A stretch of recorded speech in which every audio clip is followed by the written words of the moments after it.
السلام علیکم ورحمت الله وبرکاته. دوستانو خدای دې وکړي چې ټول به ښه او جوړ یاست.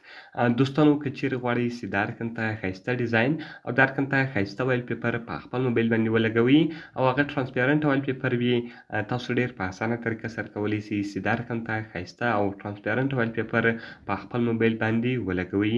نو په دغه ویډیو کې به زه تاسو ته دغه طریقه درښیم. دغه ویډیو له موږ سره تر پایه وګورئ. زه د ویډیو په طرف ویډیو شروع کوو.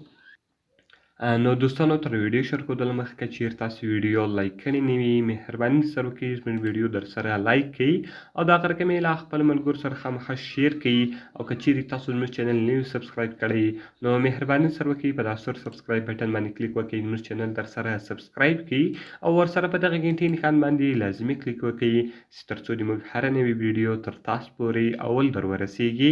نو دوستانو د دې لپاره به تر ټولو له مخکې تاسو په خپل موبایل کې یو اپلیکیشن ډاونلوډ کړئ. د دغه اپلیکیشن لینک ما تاسو ته د ویډیو په ډسکرپشن کې درکړی ده.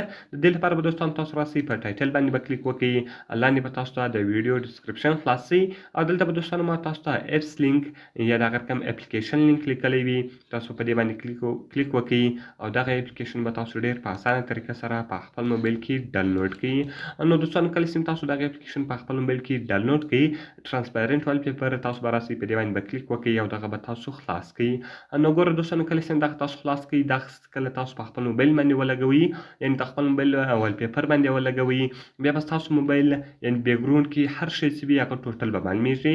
نو د دې لپاره به دوستانو تاسو راسئ په سټارټ بټن باندې به کلیک وکړئ.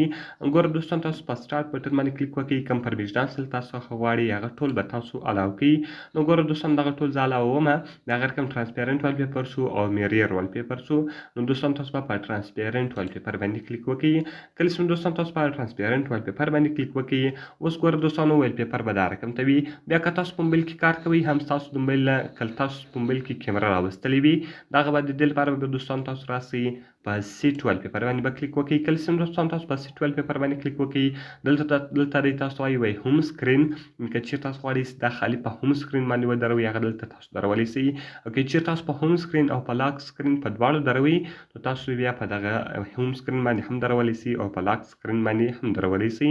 نو ګوره دوستانو زه خالي هوم سکرین ورښیمه. کله چې تاسو هوم سکرین ور وښایاست، دغه رقم دغه به ستاسو په موبایل باندې ودرېږي. نو ګوره دوستانو اوس زه له دې څخه وځم. دوستانو اوس زه موبایل استعمالومه او د هغه رقم بیکګراوند ټرانسپیرنټه ده. اوس که تاسو هر رقم ته کار کوئ په موبایل کې، ستاسو موبایل بیکګراوند به ټرانسپیرنټه وي. نو په دغه طریقه سره دوستانو تاسو کولی شئ په خپل موبایل باندې ټرانسپیرنټه ویل پیپر ودروئ. نو دوستانو که مې ویډیو خوښ شوي ویډیو خامخا درسره لایک کړئ، له خپلو ملګرو سره یې خامخا شیر کړئ. او که چیرې تاسو زموږ چینل نه یو سبسکرایب کړی نو مهرباني سره وکړئ زموږ چینل خامخا درسره سبسکرایب کړئ. نو دوستانو که کومه پوښتنه لرئ، کومې ویډیو ته مو ضرورت وي، موږ ته لاندې په کمنټس کې ووایاست تر څو موږ هغه ویډیو ستاسو لپاره جوړه کړو. نو په دعاګانو کې مې یاد ساتئ. ملاوي خپل نورو ښایسته ویډیوګانو کې. د خدای په امان.